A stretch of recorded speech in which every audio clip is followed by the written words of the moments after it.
ناصر مولایی.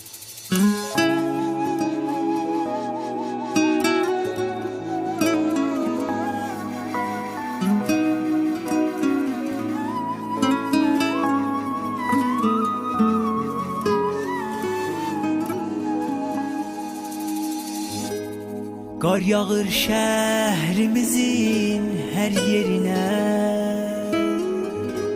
baxıram yolları var ağlayıram.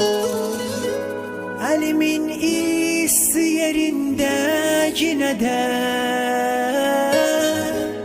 əlimin boş yerini saxlayıram.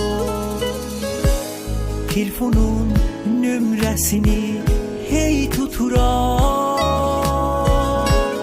amma quşun yenə xamuşdu mənə. Görəsən ki, nə edim mən yenidən, yetirim sözlərimi bir də sənə. Nə olar ki, yeniden qayıdıb sən gələsən, gözümün yaşlarını əllərinlə siləsən. Nə olar ki, yeniden qayıdıb sən gələsən, gözümün yaşlarını əllərinlə siləsən.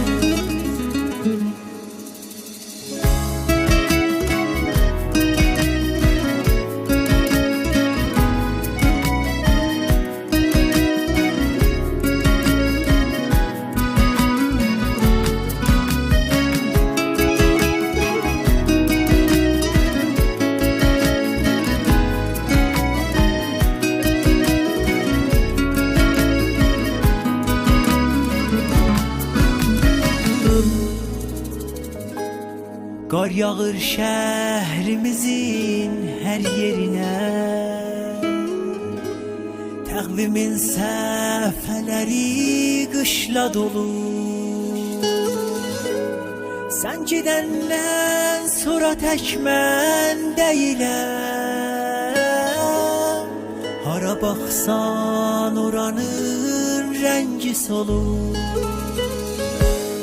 Elə qəlbim tutulub ki bu gecə, qorxuram şəhri bütün sel aparar. Kaş rüyalarımız doğru olar, ayrılıqlar elə burada qutarar.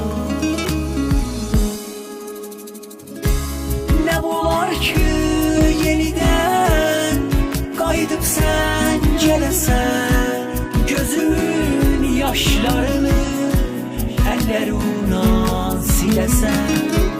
Nə olar ki, yeniden qayıdıb sən gələsən, gözümün yaşlarını əllərinlə siləsən.